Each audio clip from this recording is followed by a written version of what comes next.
Euzu billahi mineşşeytanirracim. Bismillahirrahmanirrahim.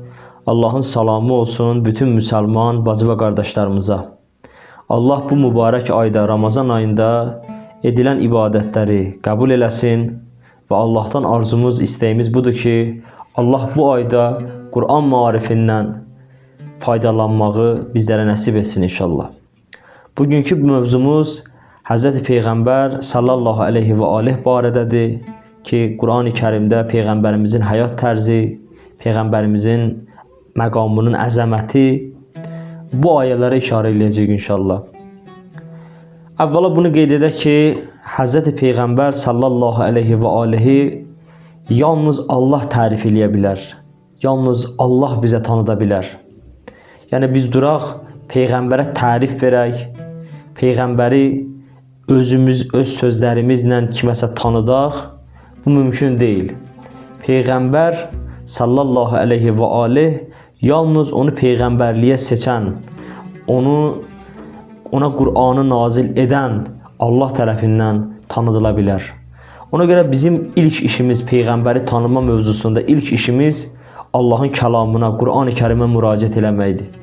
Ki görəsən Qur'an Peyğəmbəri necə təqdim edir bizə, Peyğəmbəri necə tərif edir, Peyğəmbərin həyat tərzini, Peyğəmbərin cəmiyyətlə ünsiyyətini, rəftarını, Peyğəmbərin döyüş əxlaqını, düşmənlərlə rəftar tərzini, bunlar hamısı Qur'an-ı Kərim əsasında biz nə eləməliyik?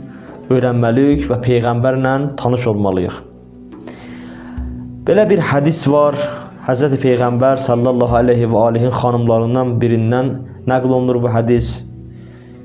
Kana xulquhul Qur'an. Hz. Peyğəmbər barədə soruşanda xanımından ki, Peyğəmbərin əxlaqı necə idi? Cavab verdilər ki, kana xulquhul Qur'an. Peyğəmbər sallallahu aleyhi ve aleyhin əxlaqı Qur'an idi. Peyğəmbər sallallahu aleyhi ve aleyhin mübarək vücudu Qur'an-ı Kərimin xülasəsidir. Ona görə buyururlar ki, kana xulquhul Qur'an. Bir şəxsin ki, əxlaqı Qur'an ola, onun qədəm basdığı hər bir məkan, keçdiyi hər bir yer tövhid rənginə boyanmalıdır. Çünki bu Peyğəmbərdir və onun əxlaqı Qur'andır. Əlbəttə ki, Peyğəmbər sallallahu aleyhi və aleyhdən əvvəl o peyğəmbərlər ki, onlara kitab nazil olmuşdu, ilahi kitab nazil olmuşdu. Hz. Musa aleyhissalama Tövrat nazil olmuşdu. Hz. Davud aleyhissalama Zəbur nazil olmuşdu. Hz. İsa aleyhissalama İncil nazil olmuşdu. Hz. İsa'nın əxlaqı İncil idi. Hz. Musa'nın əxlaqı Tövrat idi. Hz. Davud aleyhissalamın əxlaqı Zəbur idi. Elə ki gəldi növbət çatdı Hz. Peyğəmbər sallallahu aleyhi və aleyhə ki kamil kitabdır, Allah tərəfindən nazil edilmiş sonuncu kitabdır. Hz. Peyğəmbərin də əxlaqı Qur'an idi. Necə ki Qur'an kamil bir kitabdır, tamamlanmış bir kitabdır, tamamlanmış bir nemətdir. Hz. Peyğəmbər sallallahu aleyhi və aleyhin əxlaqı da kamil və tam əxlaq idi. Allah Teala Hz. Peyğəmbərin vətənini and içir. Buyurur, la uqsimu bihazəl bələd və əntə hillun bihazəl bələd. Ya Peyğəmbər, and olsun bu şəhərə ki, sən bu şəhərin sakinisən. Peyğəmbərin mübarək vücudu olduğu məkana dəyər qazandırır. Allah Teala niyə o Məkkə şəhərini and içir? Niyə həmin şəhəri and içir? Çünki səbəb Hz. Peyğəmbərin mübarək vücudunun orada olmasıdır. Allah Teala Peyğəmbərin nəinki məkanını and içir, eyni zamanda Hz. Peyğəmbərin zuhur etdiyi əsrə də and içir.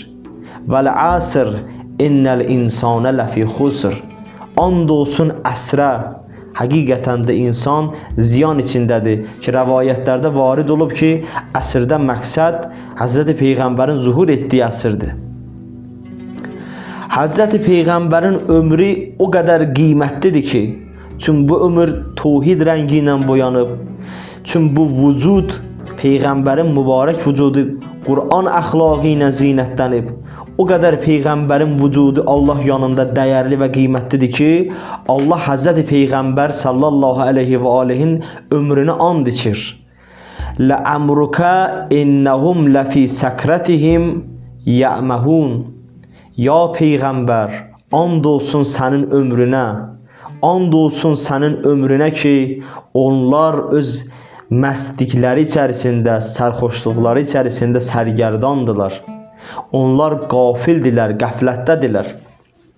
Əzizlər, buna da işarə eləyək ki, burada mərhum Əllamə Təbətəbai Rəzvanullah Teala əleyh özünün yazdığı mübarək kitabda Əl-Mizan təfsirində Qur'an-ı Kərimdə keçən andılar barədə belə bir cümlə istifadə edir. Qur'an-ı Kərimdə olan andlarla biz bəşər övladının etdiyi andlar arasında fərq vardır. Qur'an-ı Kərimdə olan and dəlilin müqabilində deyil, dəlilin özünə and içilir. Belə bir misal çəkək. Əgər biz desək ki, and olsun səmada olan günəşə ki, ətraf işıqlıdır, fəza işıqlıdır, bunun mənası bu deyil ki, biz başqa bir şeyə and içmişik. Biz əslində dəlilin özünə and içmişik. Niyə? Çünki səmanın işıqlı olmasının, fəzanın işıqlı olmasının dəlili nədir? Günəşin səmada olmasıdır. Səmada günəş var ki, fəza işıqlıdır. Allah Qur'an-ı Kərimdə andları bu formadadır. Allah Teala Qur'anda and içəndə dəlilin özünə and içir. Allah Teala buyurur: Ya Resulallah, and olsun sənin ömrünə ki, mənim zikrimdir. And olsun sənin ömrünə ki, sənin vücudun mənim zikrimdir ki, onlar qəflətdədirlər. Allah Teala qarşı tərəfin qəflətdə olmasını bizə çatdırmaqdan ötürü Həzrəti Peyğəmbəri meyar qərar verir. And olsun sənin ömrünə ki, mənim zikrimdir və səni mən meyar qərar vermişəm, zikr üçün meyar qərar vermişəm. Sənin meyarın əsasında onlar qafildirlər, onlar qəflətdədirlər. Allah Peyğəmbərə görə nə qədər dəyər verir? Peyğəmbərin vücuduna, Peyğəmbərin ömrünə. Çünki Allahın zikridir. Çünki Qur'an əxlaqı ilə özünü zinətləndirib. Allahın verə izzət-i cəlalını Allah Teala bizi Hz. Peyğəmbər sallallahu aleyhi və alihin və onun əhli beytinin Qur'an-ı Kərimin həqiqi ardıcıllarından qərar versin inşallah. İnşallah növbəti hissədə bəhsimizi davam eləyəcək. Vəssalamu aleykum və rəhmətullah və bərəkatuhu.